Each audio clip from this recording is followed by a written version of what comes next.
Episode 4, The Imposter Syndrome, The Burden of the High Achiever.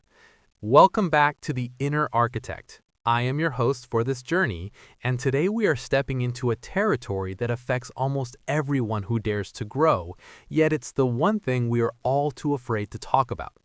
This podcast is brought to you by www.selfdevelopmentpsychology.com, your home for psychological mastery and the tools to rebuild your inner world. Have you ever sat in a meeting, looked around and thought, if these people knew how much I was struggling, they'd fire me on the spot?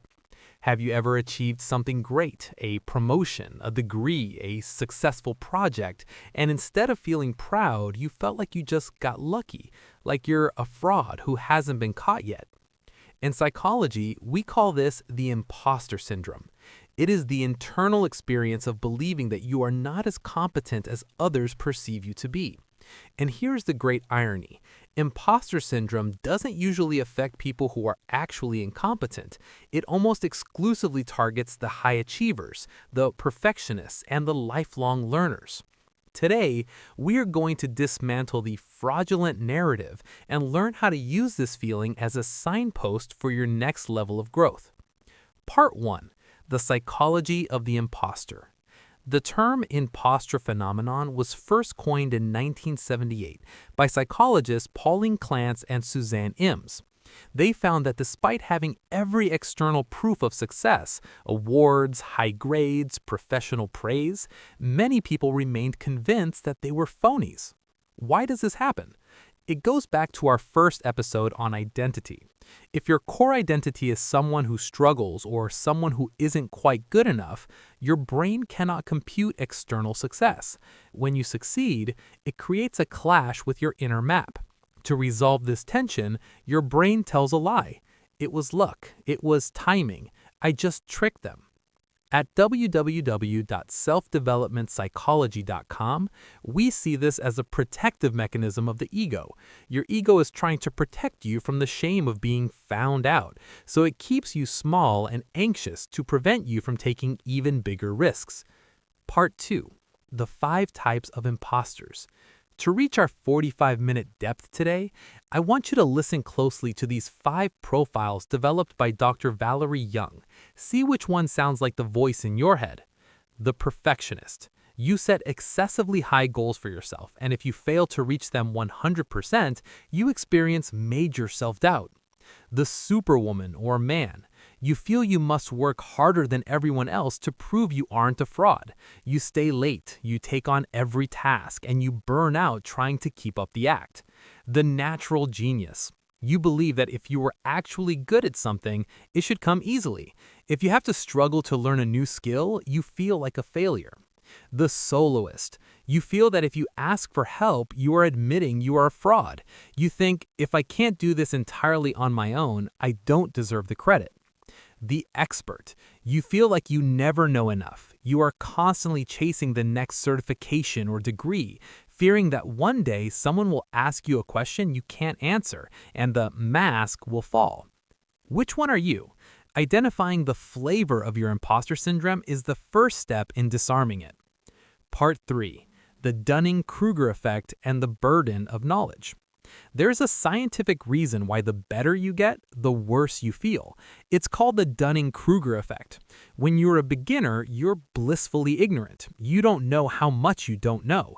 But as you gain competence, you become aware of the vastness of the field. You realize how much more there is to learn. This creates a confidence gap. The expert feels like an imposter because they're constantly looking at the 10% they don't know, while the rest of the world is looking at the 90% they do know. If you feel like an imposter, it is actually a biological signal that you are becoming an expert. It is proof that your standards are rising. Part 4. Rewriting the script. How do we break the cycle? At www.selfdevelopmentpsychology.com, we use a technique called fact-checking the feeling. Feelings are not facts. When the imposter voice says, you don't know what you're doing, you must respond with evidence. Go back to episode 1. Look at your votes. Look at your track record. Did luck get you through 4 years of university? Did luck manage your team for 3 years without a crisis? Another powerful tool is reframing. Instead of saying, I'm a fraud, try saying, I am at the edge of my comfort zone and I am learning something new. The feeling of being an imposter is actually the feeling of growth. If you never felt like an imposter, it would mean you are playing it too safe. You are staying in the shallows where you already know everything. I want you to sit with this for a moment.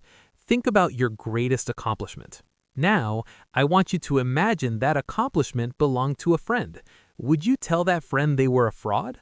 Would you tell them they just got lucky? Probably not. You would see their hard work and their talent. Why are you denying yourself the same grace? Part 5. From Imposter to Architect. As the architect of your life, you must realize that no one is coming to catch you, because the truth is, everyone is in their own version of the same struggle. Even the CEOs, the surgeons, and the leaders you admire most have days where they feel like they're just playing a part. The goal isn't to make the feeling go away. The goal is to stop letting the feeling drive the bus. You can feel like an imposter and still lead the meeting. You can feel like a fraud and still hit publish on your work. To help you with this, we've published a competence log template at www.selfdevelopmentpsychology.com. It's a tool designed to help you track your wins in a way that your brain can actually accept as evidence, slowly shifting your identity from the fraud to the architect. Closing thoughts. Thank you for being here for episode 4. Remember, the feeling of being an imposter is just a sign that you are moving into a bigger room. Don't leave the room just because you feel small. Stay, grow, cast your votes.